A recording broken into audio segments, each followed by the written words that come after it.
ವೀಕ್ಷಕರೇ, ಸೊಕ್ಕಿದ್ದವರು ಯಾಣಕ್ಕೆ ಹೋಗ್ತಾರೆ, ರೊಕ್ಕಿದ್ದವರು ಗೋಕರ್ಣಕ್ಕೆ ಹೋಗ್ತಾರೆ ಎಂಬ ನುಡಿಗಟ್ಟೊಂದಿದೆ. 1801ನೇ ಇಸ್ವಿವರೆಗೆ ಅಜ್ಞಾತವಾಗಿ ಉಳಿದಿದ್ದ ಈ ಒಂದು ಜಾಗದ ಬಗ್ಗೆ ಸ್ವಲ್ಪ ತಿಳ್ಕೋಣ ಬನ್ನಿ. ವೀಕ್ಷಕರೇ, ಈ ಯಾಣ ಕರ್ನಾಟಕದ ಅತಿ ಸುಂದರ ಜಾಗಗಳಲ್ಲೊಂದು. ಇದು ಉತ್ತರ ಕನ್ನಡ ಜಿಲ್ಲೆಯ ಕುಮಟಾದ ಬಳಿಯ ಒತ್ತಾದ ಕಾಡುಗಳ ಮಧ್ಯೆ ಇರುವ ಕರಿಕಲ್ಲಿನ ಶಿಖರಗಳ ಒಂದು ಸುಂದರ ತಪ್ಪಲು.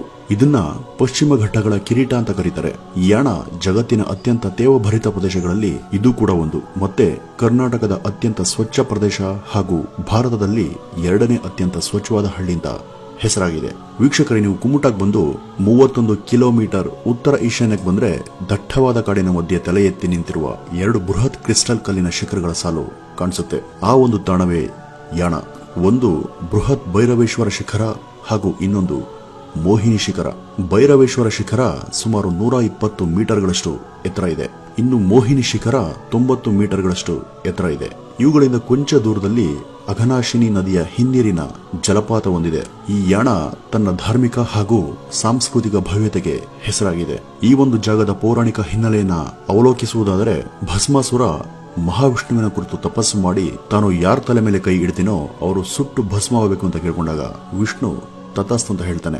ಭಸ್ಮಾಸುರ ಅದನ್ನು ನಿರೂಪಿಸೋದಕ್ಕೆ ಶಿವನ ಹಿಂದೆ ಬಿದ್ದು ಶಿವನ ತಲೆ ಮೇಲೆ ಕೈ ಇಡೋದಕ್ಕೆ ಮುಂದಾದಾಗ ಹೆದರಿದ ಶಿವ ಕೈಲಾಸದಿಂದ ಓಡಲು ಶುರು ಮಾಡ್ತಾನೆ. ಮೋಹಿನಿಯ ಪಾಶಕ್ಕೆ ಸಿಲುಕಿದ ಭಸ್ಮಾಸುರ ಮೋಹಿನಿಯನ್ನ ನಿಜವಾದ ಹೆಣ್ಣೆಂದು ಭಾವಿಸಿ ತಬ್ಬಿಕೊಳ್ಳಲು ಮುಂದಾಗ್ತಾನೆ. ಆಗ ತನ್ನಂತೆ ನೃತ್ಯ ಮಾಡಲು ಮೋಹಿನಿ ಕೇಳ್ಕೊಳ್ತಾಳೆ. ಅದರಂತೆ ಭಸ್ಮಾಸುರ ಮೋಹಿನಿಯ ಭಂಗಿಗಳನ್ನೆಲ್ಲ ಅನುಕರಿಸಿದಾಗ ಮೋಹಿನಿ ನೃತ್ಯದ ನಡುವೆ ತನ್ನ ಕೈಯನ್ನ ತನ್ನ ತಲೆ ಮೇಲೆ ಇಟ್ಕೋತಾಳೆ. ಆಗ ಭಸ್ಮಾಸುರ ಕೂಡ ತಾನು ತನ್ನ ಕೈಯನ್ನ ತನ್ನ ತಲೆ ಮೇಲೆ ಇಟ್ಟಾಗ ಕೂಡಲೇ ವರದ ಪ್ರಭಾವದಿಂದ ನಿಂತ ಜಾಗದಲ್ಲೇ ಸುಟ್ಟು ಭಸ್ಮವಾಗ್ತಾನೆ. ಆಗ ಪ್ರತ್ಯಕ್ಷನಾದ ಶಿವ ವಿಷ್ಣುವಿನ ಮಹಾತ್ಮೆಗೆ ತಲೆದೂಗ್ತಾನೆ. ಹಾಗೆ ಅಂದು ಶಿವ ಹಾಗೂ ಮೋಹಿನಿಯರು ನಿಂತ ಜಾಗವೇ ಯಾಣ ಅಂತ ಹೇಳಲಾಗುತ್ತೆ. ಶಿವ ನಿಂತ ಜಾಗಕ್ಕೆ ಭೈರವೇಶ್ವರ ಶಿಖರ ಹಾಗೂ ಮೋಹಿನಿ ನಿಂತ ಜಾಗಕ್ಕೆ ಮೋಹಿನಿ ಶಿಖರ ಅಂತ ಹೆಸರಿಡಲಾಗಿದೆ. ಭೈರವೇಶ್ವರ ಶಿಖರದ ಕೆಳಗೆ ಒಂದು ಸ್ವಯಂ ಭೂಲಿಂಗವಿದೆ. ಇದು ತನ್ನಿಂತಾನೆ ಉದ್ಭವವಾದ ಒಂದು ಲಿಂಗ. ಇದ್ರ ಮೇಲೆ ಸದಾ ಬೆಟ್ಟದ ಕೊರಕಲ್ನಿಂದ ನೀರು ಜಿನುಗ್ತಾ ಇರುತ್ತೆ. ಆ ನೀರಿನ ಮೂಲ ಎಲ್ಲಿದೆ ಅಂತ ಈವರೆಗೂ ಯಾರಿಗೂ ತಿಳಿದಿಲ್ಲ. ಈ ನೀರಿನ ಕಾರಂಜಿ ಲಿಂಗದ ಮೇಲೆ ಬಿದ್ದು ಪಕ್ಕದ ನೀರಿನ ಝರಿಗಳ ಮೂಲಕ ಹರಿದು ದೂರದ ಅಘನಾಶಿನಿ ನದಿಗೆ ಸೇರುತ್ತೆ. ಈ ಜಾಗದಲ್ಲಿ ಒಂದು ನೀರಿನ ಜಲಪಾತ ಕೂಡ ಇದೆ.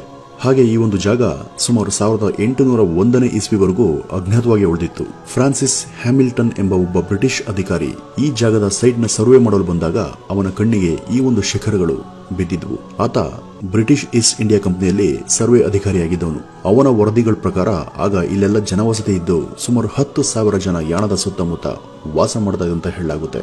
ಕ್ರಮೇಣ ಅವರೆಲ್ಲ ವಿವಿಧೆಡೆಗೆ ಚದುರಿ ಮರೆಯಾದರು ಅಂತ ಹೇಳಲಾಗುತ್ತೆ. ಭೌಗೋಳಿಕ ಅಧ್ಯಯನಗಳಿಂದ ಈ ಶಿಖರಗಳು ಲಕ್ಷಾಂತರ ವರ್ಷಗಳ ಹಿಂದೆನೆ ಉದ್ಭವವಾಗಿದೆ. ಈ ಒಂದು ಜಾಗದಲ್ಲಿ ಹಿಂದೆ ಜ್ವಾಲಾಮುಖಿಗಳು ಸಂಭವಿಸಿರುವ ಬಗ್ಗೆ ಸಾಕ್ಷಿ ಸಿಕ್ಕಿದೆ. ಈ ಜ್ವಾಲಾಮುಖಿಗಳ ಸ್ಫೋಟದ ಫಲವಾಗಿ ಈ ಬಗೆಯ ಕಲ್ಲುಗಳು ಮೇಲೆದ್ದಿವೆ ಅನ್ನೋದು ತಜ್ಞರ ವಾದ. ಇನ್ನು 1996ರಲ್ಲಿ ಬಿಡುಗಡೆಯಾದ ನಮ್ಮೂರ ಮಂದಾರ ಹೂವೆ ಚಿತ್ರದಲ್ಲಿ ಮೊದಲ ಬಾರಿಗೆ ಈ ಒಂದು ಯಾಣದ ಚೆಲುವನ್ನ ತೋರಿಸಲಾಗಿದೆ. ಆಗಿಂದ ಇಲ್ಲಿಗೆ ಪ್ರವಾಸ ಬರುವ ಯಾತ್ರಿಕರ ಸಂಖ್ಯೆ ಹೆಚ್ಚಾಯಿತು. ಇವು ಮೊನೋಲಿಥಿಕ್ ಯುಗದ ಕಲ್ಲುಗಳು ಅಂತ ಭೂಗೋಳ ತಜ್ಞರು ಸಂಶೋಧಿಸಿದ್ದಾರೆ. 2010ರಲ್ಲಿ ಕರ್ನಾಟಕ ಸರ್ಕಾರದ ಸಂರಕ್ಷಣಾ ವಿಭಾಗದ ಆಸ್ತಿಗಳು ಅಂತ ಇವುಗಳನ್ನ ಘೋಷಣೆ ಮಾಡಲಾಗಿದೆ. ಯುನೆಸ್ಕೋದ ವಿಶ್ವ ಪಾರಂಪರಿಕ ತಾಣಗಳ ಪಟ್ಟಿಗೆ ಇವುಗಳನ್ನ ಸೇರಿಸುವ ಬಗ್ಗೆ ಒತ್ತಡ ಬಂದಿದೆಯಾದರೂ ಇನ್ನೂ ಅದಕ್ಕೆ ಒಪ್ಪಿಗೆ ಸಿಕ್ಕಿಲ್ಲ. ಸಿಗಬಹುದಾ? ಕಾದ್ ನೋಡಬೇಕು. ಒಟ್ಟಾರೆ ಯಾಣದ ಚೆಲುವು ನಮ್ಮನ್ನ ನಿಂತಲ್ಲೇ ಮಂತ್ರಮುಗ್ಧರಾಗಿಸುತ್ತೆ ಎನ್ನುವುದರಲ್ಲಿ ಯಾವುದೇ ಅನುಮಾನ ಇಲ್ಲ. ಬಾನೆತ್ತರಕ್ಕೆ ತಲೆ ಎತ್ತಿ ನಿಂತಿರುವ ಈ ವಿಶಿಷ್ಟ ಕಲ್ಲಿನ ಶಿಖರಗಳು ರಾಜ್ಯದ ಹಾಗೂ ದೇಶದ ಸಾಂಸ್ಕೃತಿಕತೆಯ ಪ್ರತೀಕ ಅಂತ ಹೇಳಬಹುದು. ಇದಿಷ್ಟು ಯಾಣದ ಬಗ್ಗೆ ಇರುವಂದಷ್ಟು ಮಾಹಿತಿಗಳು. ಇಷ್ಟೊತ್ತು ನಿಮ್ಮೊಂದಿಗೆ ಈ ಒಂದು ಮಾಹಿತಿಯನ್ನು ಹಂಚಿಕೊಂಡಿದ್ದು ನಾನು ಪ್ರಕಾಶ್ ವೈಎಂ. ಮತ್ತೆ ಮುಂದಿನ ವಿಡಿಯೋದಲ್ಲಿ ಭೇಟಿಯಾಗೋಣ. ಅಲ್ಲಿವರೆಗೂ ನಮಸ್ಕಾರ.